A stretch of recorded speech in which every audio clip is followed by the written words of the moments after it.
Amazon জঙ্গল বিশ্বের বৃহত্তম রেইন ফরেস্ট। এটি দক্ষিণ আমেরিকার 8টি দেশ নিয়ে বিস্তৃত। বৈচিত্র্যময় উদ্ভিদ ও প্রাণীকুলের জন্য ব্যাপকভাবে পরিচিত অ্যামাজন বন। অনেকেই বিশ্বাস করেন অ্যামাজন জঙ্গলে অদ্ভুত রহস্য রয়েছে। বছরের পর বছর ধরে এই সমস্ত রহস্য অমীমাংসিতই রয়ে গিয়েছে। এল ডোরাডো হচ্ছে একটি সোনার শহর যা অ্যামাজন জঙ্গলের অনেক গভীরে অবস্থিত বলে বিশ্বাস করা হয়। এই শহরটি সম্পর্কে অনেক রহস্য রয়েছে, তবে এটা আসলে কি তা নিয়ে কোনো ঐকমত্যে পৌঁছানো যায়নি। সর্বপ্রথম স্প্যানিশ ট্যুরিস্টরা এটি নিয়ে গল্প বলা শুরু করেছে। তারা বিশ্বাস করে শহরটি সোনার তৈরি এবং এখানে মূল্যবান রত্ন রয়েছে। তবে কিছু লোক বিশ্বাস করে যে এটি একটি বাস্তব শহর, আবার অন্যরা বিশ্বাস করে যে এটা একটি পৌরাণিক শহর যার কোনো অস্তিত্ব নেই।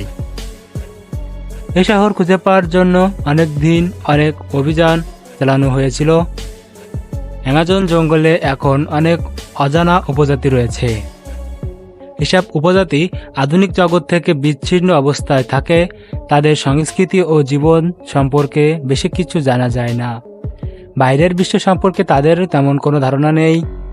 অ্যামাজন জঙ্গলে বরফ গলা যুগের চিত্রকর্ম পাওয়া যায়। চিত্রে দেখা যায় যে এসব অঞ্চলে একসময় বরফে ঢাকা ছিল। এ সময় চিত্র কিভাবে এসেছে তা নিয়ে অনেকের প্রশ্ন রয়েছে। স্থানীয় উপজাতি এসব চিত্র তৈরি করেছেন বলে বিশ্বাস করা হয়।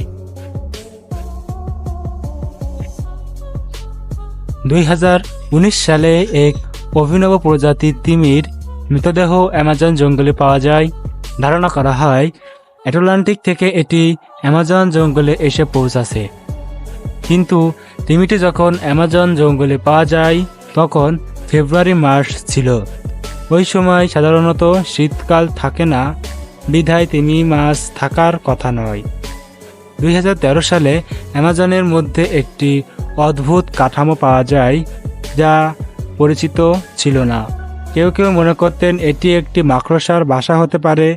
অনেকে মনে করে এটি প্রাচীন সংস্কৃতির একটি প্রতীক। এটি এমন একটি বৈচিত্র্যময় বন যা অনেক রহস্য ধারণ করে আছে। সো বন্ধুরা, এই ছিল আমাদের আজকের ভিডিওটি কেমন লাগলো কমেন্ট করে জানাও। আর এরকম রহস্য রোমাঞ্চকর ভিডিও দেখতে চ্যানেলটিকে সাবস্ক্রাইব করে রাখতে পারো। ধন্যবাদ।